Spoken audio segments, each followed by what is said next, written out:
Scary moments of people being followed home. This woman was returning home with her dog, when suddenly,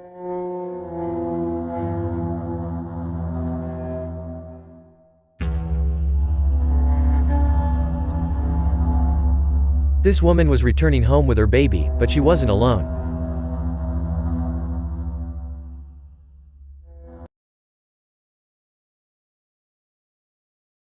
Have you ever heard that there's a bottomless pit beside of Route 60 outside of Grayson, Kentucky? There is a hole right beside of Route 60. You could easily, drive into it by accident. That is so deep, they don't really even know how deep it is. Legend has it, or at least the rumors around the area, is that once upon a time the Corps of Engineers came out and measured this hole, and they kept measuring and measuring, and they got to 900 and some feet, and they finally gave up. I don't know if they just didn't bring enough measuring equipment because they didn't expect it to be that deep. I don't know what the details are. This is kind of one of those wild, crazy stories that goes around, but it has some merit to it. Kentucky's pretty well known for its cave systems, and this hole is not too far from Carter Caves, so it's entirely possible that it's just a really super deep hole that leads to an underground cave. Every time I've ever driven past the hole, I always slow down and look because it just scares me for some reason to think that there's like a bottomless pit right next to Route 60.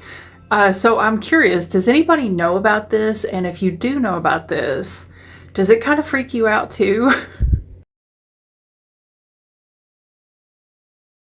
The woman in this photo is Barbara Bakeland, a model from the 1960s who slept with her own son in order to turn him straight. When Tony revealed to his parents that he was gay, it didn't exactly align with their morals, so Barbara went out and hired several prostitutes to be with her son.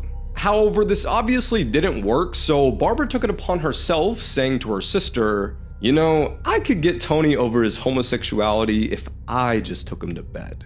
Well, she did, and a few years later in 1972, he snapped. Tony stabbed his mother in the heart, killing her instantly, and was sent to a psychiatric hospital to receive therapy. There, he was diagnosed with schizophrenia, and just a few days after his release, he murdered his grandmother and was taken into custody. But on the day of his prison sentence, Tony Bakeland was found dead in his prison cell, having taken his own life with a plastic bag. If the world ends, this is what you will see.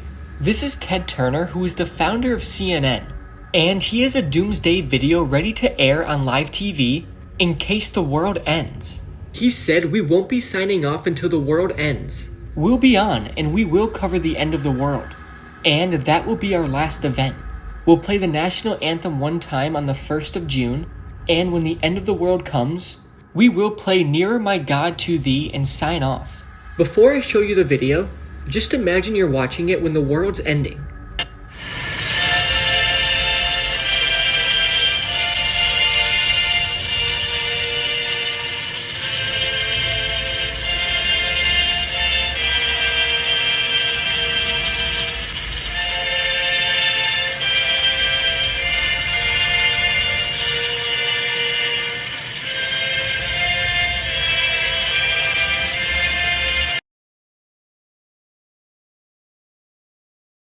It's been named the most terrifying building in America.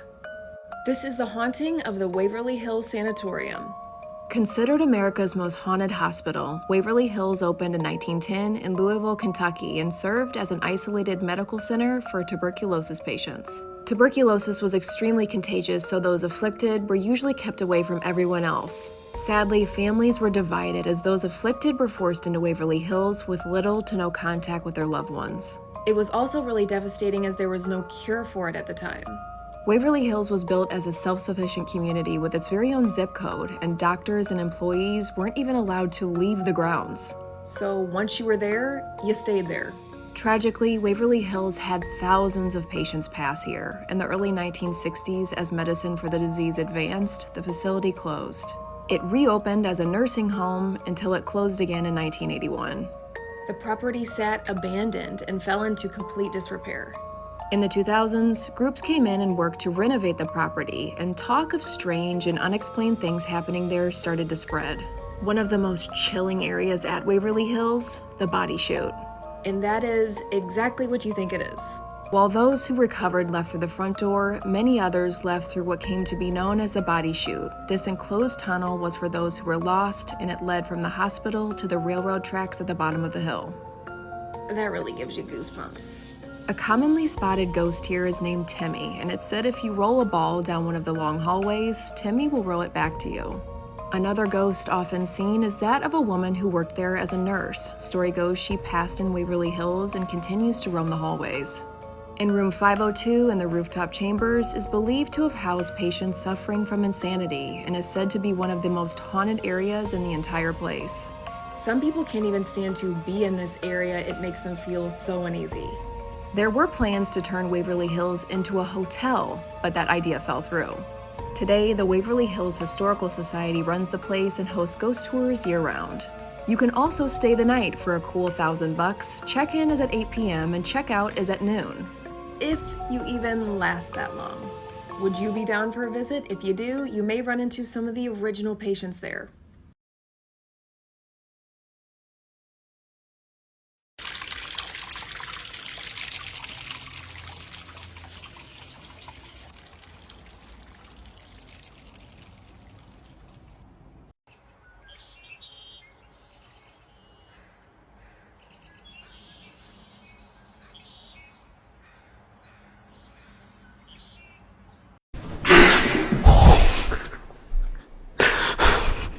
My dog just choked, coughed. He scared the daylights out of me, you guys. A dating app nightmare. This is the creepy and true story. Swipe right. Nicholas was a college student at Syracuse University. He recently went through a breakup, so he hopped on a dating app and matched with a beautiful blonde girl named Stephanie. They had the same sense of humor and even loved the same kind of music, and one night the two set to meet. Stephanie asked Nicholas to meet on a specific street outside campus. Nicholas got to the spot when Stephanie asked him to share his location with her so she could find him. So Nicholas did. A few moments later, Nicholas noticed a car driving up the street. It pulled up next to him, and an older man in his late 60s rolled down the window and said, "What are you doing out here all alone?"